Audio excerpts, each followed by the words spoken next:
Soy feliz porque mi vida me permite experimentar aquello que de alguna manera me va mejorando como persona. Eso no quiere decir ni mucho menos que no tenga mis momentos de dificultad, que no tenga mis momentos de tristeza, que no tenga mis momentos de desesperanza. Lo que tengo es una guía que me orienta y me dice cómo tengo que tomarme esos momentos para aprender de ellos, para crecer interiormente. Para mí ese concepto es la felicidad, mucho más que un sentimiento, una guía, un sentido vital y unos valores que son los que de alguna manera están orientando constantemente mi vida y me ayudan pues a ir poco a poco tejiendo o aflorando la mejor versión de mí mismo, que es como yo quiero vivir. Pero el ser humano en su interior, si fuera más consciente de su auténtica naturaleza, su esencia, se daría cuenta que la felicidad es intrínseca. Es decir, cuando una persona toca su núcleo, se da cuenta de que ese núcleo es la fuente de la sabiduría, la fuente de la verdad, de la bondad, de la unidad y la belleza. Lo que pasa es que el conocimiento que tenemos de nosotros mismos es tan pobre que a mí me recuerda a esas piedras que se llaman geodas, que por fuera pues son muy feas, no jamás llamarían la atención, pero cuando se rompen, cuando se penetra en su interior, tienen una estructura cristalina absolutamente impactante. Yo veo al ser humano exactamente igual y mi experiencia es esa, es decir, nuestro gran fallo es que no nos conocemos, es decir, nos vemos, pero nuestra mirada no tiene alcance y profundidad, entonces no nos descubrimos. Si nos descubriéramos, nos daríamos cuenta de que, claro, que alguien que tiene esa estructura tan especial a la fuerza de ser feliz. Entonces yo resumiría esto diciendo que somos felices, pero no lo sabemos. Las agallas, la valentía me parece un elemento indispensable. El propio Winston Churchill, que le tocó vivir una época especialmente dura en la batalla de Inglaterra durante la Segunda Guerra Mundial, decía que la valentía es la virtud más importante porque de ellas deriva el resto. Y a mí sí que me gustaría mucho aquí definir el concepto de valentía. La valentía no es una emoción, la valentía es una decisión. Yo puedo tener muchísimo miedo como emoción y sin embargo decidir ser valiente. O puedo tener mucho miedo y decidir ser cobarde. Por tanto, al ser una decisión, al ser una actitud ante la vida, pues esto tiene una enorme resonancia con lo que es la libertad de la persona, es decir, cómo yo quiero ser en este momento. ¿Tengo miedo? Naturalmente que sí. ¿Qué decido hacer? ¿Decido que mi emoción de miedo me pare a la hora de defender aquello que es valioso, que me pare a la hora de buscar nuevas oportunidades en la vida? Si decido que sí, es sencillamente por eso, porque la decisión que he tomado es no ser valiente, pero no porque la emoción necesariamente me esté empujando a ser cobarde. El problema fundamental de las emociones tóxicas no es ya que generen estos sentimientos incómodos a nivel consciente, es lo que se ha demostrado que son capaces de hacer a nivel corporal. A nivel cerebral, por poner un ejemplo, y hablo literalmente, no intento exagerar las cosas, sino que son fundamentos muy sólidamente ya demostrados. A nivel cerebral, los estados tóxicos, es decir, cuando esa emoción, la desesperanza, la sensación de impotencia, la culpa, la vergüenza, se extienden ampliamente en el tiempo, se sabe que matan neuronas cerebrales. ¿Cómo es posible que una emoción mate neuronas cerebrales? Pues se explica muy fácilmente. Una emoción es un cambio corporal y ese cambio corporal implica cambios en los neurotransmisores, es decir, las hormonas intracerebrales, cambios en la química de la sangre, y hay cambios en estos neurotransmisores, hay cambios en la química de la sangre que son muy, muy dañinos para las neuronas, sobre todo para las neuronas de la región del hipocampo relacionadas con la memoria y el aprendizaje. En segundo lugar, pues hay estructuras tremendamente sensibles a las emociones tóxicas, tremendamente sensibles, como todo el sistema de defensa contra bacterias, contra virus y tumores, el sistema inmunológico de una excepcional complejidad, casi, no tanto, pero casi tan complejo como el sistema nervioso central, y que tiene receptores en su membrana, es decir, puertas de entrada en el interior de esas células. Algunas de las moléculas que se liberan en la sangre cuando tenemos estos estados emocionales tóxicos, al entrar en contacto con esta especie de cerraduras de la célula producen cambios muy negativos y llegan a inhibir el funcionamiento de estas células. Por eso, por ejemplo, una persona que está pues luchando contra un tumor, lo peor que puede pasar es que esa persona caiga en la desesperanza, caiga en la sensación de impotencia, porque entonces se empieza a liberar una de estas hormonas que se llama el cortisol, y verdaderamente es que esto se sabe, además se sabe hace tiempo, la capacidad de estas células de hacer frente al tumor se reduce considerablemente. Entonces, el tema de las emociones tóxicas no debemos tomárnoslo de una forma ligera. Es decir, una cosa es tener momentos de desesperanza, momentos de impotencia, momentos de tristeza, momentos de culpa, de vergüenza, yo creo que es muy consustancial con el ser humano, y otra cosa es vivir ahí. Vivir en la desesperanza, vivir en la culpa, vivir en la ira, vivir en el resentimiento. Esto es muy, muy, muy nocivo. Cuando se habla de las emociones, cuando se habla de los sentimientos, a veces se habla en un tono, para mí, muy superficial.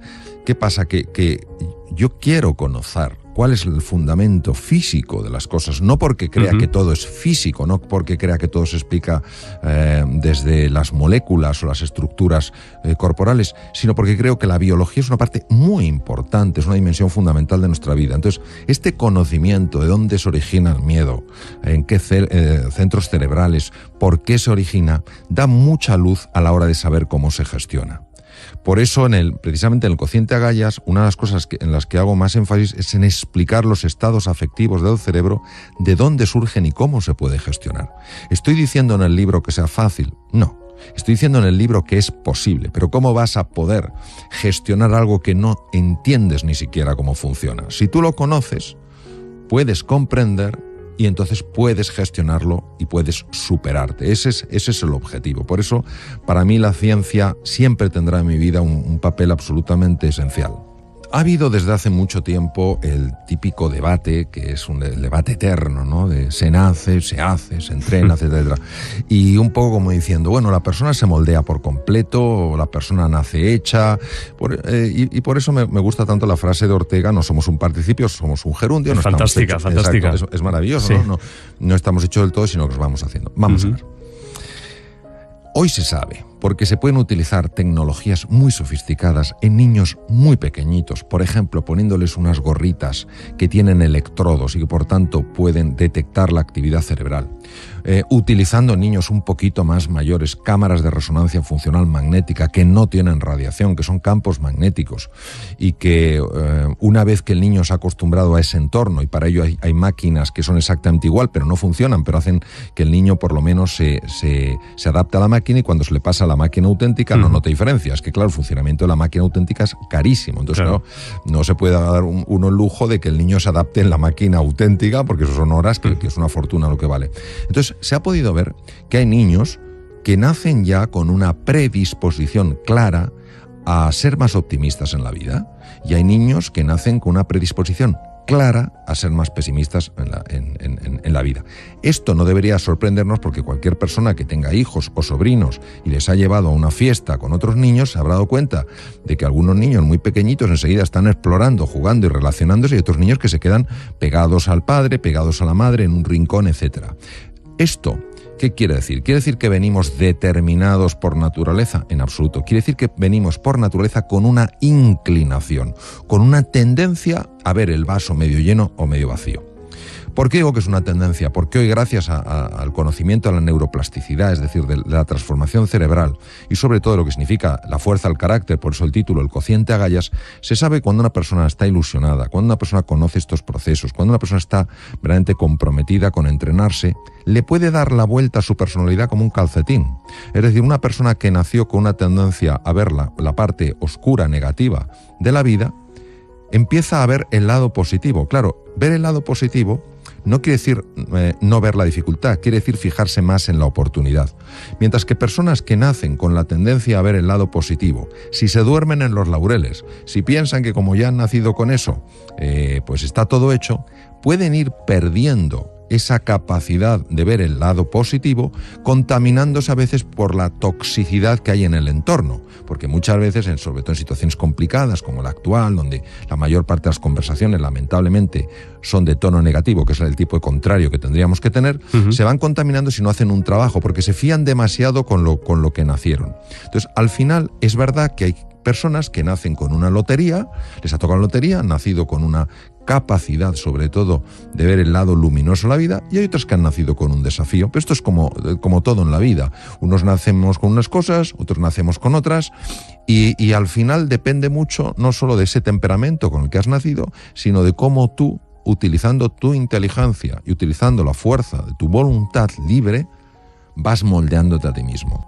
Tenemos una inclinación en general, por supuesto no se puede aplicar a todo el mundo, en general tenemos una tendencia, una inclinación a fijarnos más en lo que no tenemos que en lo que tenemos, en lo que no hemos alcanzado que en todo lo que hemos conseguido, en lo que está mal de la vida y no todas las cosas que están bien. Damos por supuesto tantas cosas y solo nos damos cuenta de su valor cuando lo perdemos.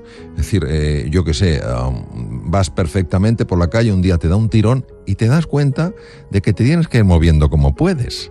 Y esto es una cura de humildad. Entonces, una cosa es ser conscientes de que los límites que nos ponemos muchas veces son límites absolutamente falsos, que nos limitan, que nos encogen, que nos empequeñecen. Y otra cosa es no ser conscientes de que como seres biológicos somos vulnerables, envejecemos, enfermamos, tenemos defectos, tenemos virtudes, tenemos cosas que no llegamos, y congraciarnos, aceptar esa realidad es fundamental. Muchas veces el grado de aceptación que tenemos con nosotros mismos es muy pequeño. Nos apoyamos muy poco en los fracasos, toleramos muy mal nuestras imperfecciones. Y en el fondo, esto es un camino absolutamente equivocado, al menos desde mi experiencia. Cuando uno se acepta totalmente, decir, pues bueno, a mí se me da muy bien, digamos, una determinada cosa y otra se me da mal. Bueno, yo tengo unas cosas buenas y otras cosas no tan buenas, me acepto en mi totalidad y a partir de ahí voy a empezar a superarme. Uno no se supera si se está constantemente criticando o criticando a los demás. Y desde el punto de vista ya de nuestra implicación en el entorno, no hay más que ver qué cantidad de gente o qué cantidad de personas nos quejamos y qué pocas personas están haciendo propuestas de mejora. Vamos a ver, la queja, si no va seguida de una propuesta de mejora, no sirve para nada. Pero es más fácil criticar que construir.